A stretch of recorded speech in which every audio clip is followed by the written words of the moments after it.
మల్లన్న కొలువైన శ్రీశైలంలో ఈసారి ఏ పార్టీ జెండా ఎగురుతుంది? బుడ్డా ఏరాసు కుటుంబాలను కాదని శిల్పా కుటుంబానికి పట్టం కట్టిన శ్రీశైలం నియోజకవర్గం ప్రజలు వచ్చే ఎన్నికల్లో ఎవరికి మద్దతిచ్చే అవకాశం ఉంది?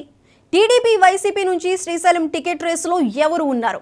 ఎన్నికలు దగ్గర పడుతూ ఉండటంతో హైరాణ పడుతున్న ఆశావాహుల్లో టికెట్ దక్కేదెవరికి?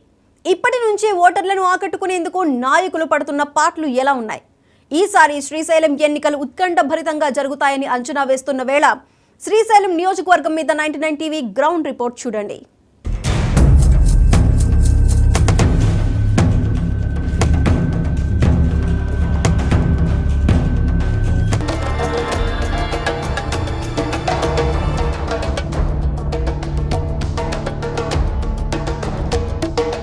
ఉమ్మడి కర్నూలు జిల్లాలో 1978లో ఏర్పాటైన ఆత్మకూరు నియోజకవర్గమే 2009 పునర్విభజనలో శ్రీశైలం నియోజకవర్గంగా మారింది. కొద్ది తేడాతో రూపం, పేరు మారిన శ్రీశైలం నియోజకవర్గానికి ఒకవైపు మల్లన్న ఆలయం, మరోవైపు డ్యాం, పవర్ ప్లాంట్ ఉన్నాయి. నంద్యాల లోక్సభ స్థానం పరిధిలోకి వచ్చే శ్రీశైలం సెగ్మెంట్లో శ్రీశైలం, ఆత్మకూరు, మహానంది, బండి ఆత్మకూరు, వెలుగోడు మండలాలు ఉన్నాయి. అంతకుముందు నంద్యాల పరిధిలో ఉన్న మహానంది, బండి ఆత్మకూరు మండలాలను ఇందులో చేర్చి అప్పుడు ఆత్మకూరు పరిధిలో ఉన్న పాములపాడు, కొత్తపల్లి మండలాలను నందికొట్కూరు నియోజకవర్గంలో కలిపారు. ఈ నియోజకవర్గంలో మొత్తం 194,425 మంది ఓటర్లుండగా పురుషుల కంటే మహిళా ఓటర్లు దాదాపు 4,000 మంది ఎక్కువగా నమోదయ్యారు.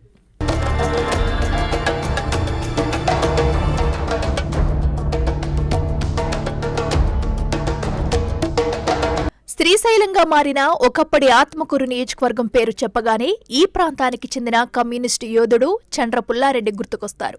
ఇక్కడి నల్లమల అడవులు, వాటిలో నక్సల్ అగ్రనాయకుల ఎన్కౌంటర్లు గుర్తొస్తాయి. అప్పట్లో నక్సల్కు భయపడి ప్రాణాలు అరచేతిలో పెట్టుకుని తిరిగే ప్రజాప్రతినిధులు గుర్తొస్తారు. వైఎస్ రాజశేఖర రెడ్డి హెలికాప్టర్ కూలిన పావురాలగుట్ట, అక్కడ ఆయన జ్ఞాపకార్థంగా కట్టిన స్మృతివనం కూడా శ్రీశైలం పరిధిలోకి వస్తాయి. ఈ నియోజకవర్గ రాజకీయ, సామాజిక చరిత్ర గమనిస్తే బుడ్డా వెంగళ్ రెడ్డి 3 సార్లు, ఆయన కొడుకులు బుడ్డా సీతారామరెడ్డి, బుడ్డా రాజశేఖర రెడ్డి చెరోసారి ఎమ్మెల్యేలుగా గెలిచారు. ఇక్కడ ముస్లింలు, కాపులు, యాదవులు గెలుపోటములను ప్రభావితం చేసే స్థాయిలో ఉన్నారు. 1978 నుంచి 2019 వరకు టీడీపీ 3 సార్లు, కాంగ్రెస్ 4 సార్లు, వైసీపీ 2 సార్లు గెలిచాయి. ఈ నియోజకవర్గంలో బుడ్డా ఏరాసు కుటుంబాల ప్రాబల్యం ఉండగా శిల్పా కుటుంబం దూసుకొచ్చింది.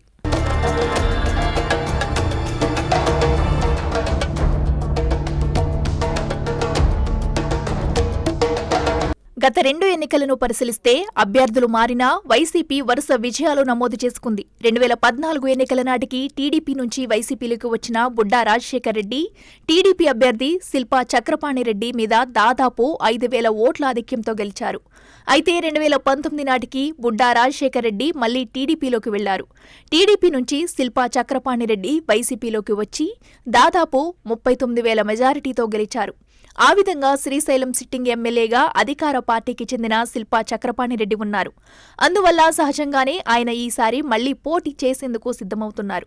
అయితే సొంత పార్టీ నాయకులే ఆయన సీటు మీద కన్నేశారనే వార్తలు వస్తున్నాయి. వాళ్లలో బుడ్డా శేషారెడ్డి, భైరెడ్డి సిద్ధార్థరెడ్డి ఉన్నారు. పాణ్యం టికెట్ కాటసాని కుటుంబానికి ఇచ్చే పక్షంలో శ్రీశైలం నుంచి పోటీ చేసేందుకు ఈసారి తనకు అవకాశం ఇవ్వాలంటూ బైరెడ్డి సిద్ధార్థరెడ్డి అధిష్టానం పెద్దలను కోరుతున్నట్టు సమాచారం. ఇంకోపక్క ఎమ్మెల్యే శిల్పా చక్రపాణిరెడ్డి తనకు కానీ తన కొడుకు కార్తిక్ రెడ్డికి కానీ శ్రీశైలం టికెట్ ఇవ్వాలని అడుగుతున్నారట.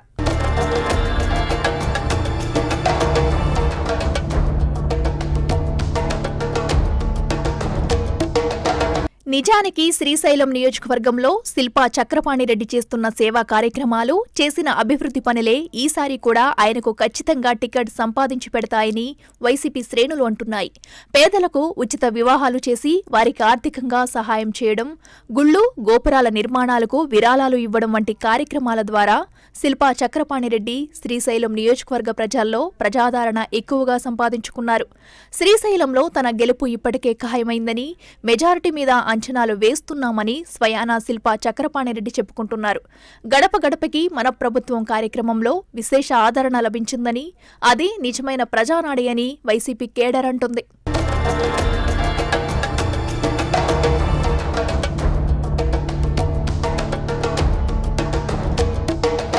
ఇక టీడీపీ విషయానికి వస్తే ఎన్నికల్లో ఆ పార్టీ తరపున పోటీ చేయడానికి బుడ్డా రాజశేఖర్ రెడ్డి, మాజీ మంత్రి ఏరాసు ప్రతాపరెడ్డి సిద్ధమవుతున్నారు.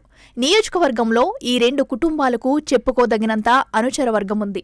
ఈ ఇద్దరు మాజీ ఎమ్మెల్యేలే. వచ్చే ఎన్నికల్లో టీడీపీ టికెట్ తనకంటే తనకేనంటూ చెప్పుకుంటున్నారు. 2014లో వైసీపీ నుంచి గెలిచిన బుడ్డా రాజశేఖర్ రెడ్డి ప్రతిపక్షంలో ఉండటం వల్ల నియోజకవర్గాన్ని అభివృద్ధి చేయలేకపోతున్నానని చెప్పుకుంటూ అప్పట్లో అధికారంలో ఉన్న టీడీపీలో చేరారు.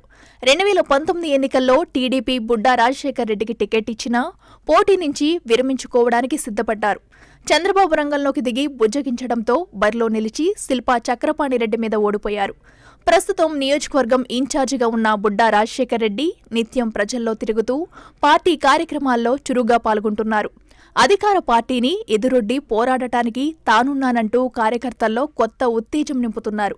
ఏరాసు ప్రతాపరెడ్డి నియోజకవర్గంలో పెద్దగా కనిపించకపోయినా సీటు కోసం విశ్వ ప్రయత్నాలు చేస్తున్నట్లు సమాచారం. వీరిద్దరికీ శ్రీశైలం నియోజకవర్గంలో ఉన్న పలుకుబడితో కలిసి ప్రచారం చేస్తే టీడీపీ గెలుపు నల్లేరు మీద బండి నడక అవుతుందని ఆ పార్టీ కేడర్ నమ్మకం.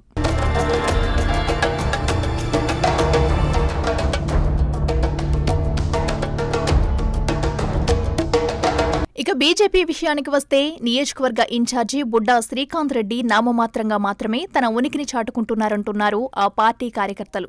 కాపు ఓటు బ్యాంకు ఉన్న శ్రీశైలం నియోజకవర్గంలో జనసేనకు అభ్యర్థులే కరువయ్యారు. అందువల్ల సొంతంగా జనసేన వలన పెద్దగా ప్రభావం ఉండకపోవచ్చు. ఈ పార్టీకి అభిమానులే కార్యకర్తలు. అందువలన వచ్చే ఎన్నికల్లో టీడీపీకి జనసేన పొత్తు వల్ల అదనపు బలం వస్తుందని రాజకీయ విశ్లేషకులు అంటున్నారు. పోటీ ప్రధానంగా టీడీపీ, వైసీపీ మధ్యనే ఉంటుందని, ఒకవేళ టీడీపీని కాదని జనసేన అభ్యర్థిని శ్రీశైలం అసెంబ్లీలో బరిలో దించితే ఇక్కడ వైసీపీ మరోసారి జెండా ఎగరేసే అవకాశం ఉందని అంటున్నారు. మొత్తానికి ఇక్కడ టీడీపీ, వైసీపీ మధ్యనే పోటీ నెలకొని ఉంది.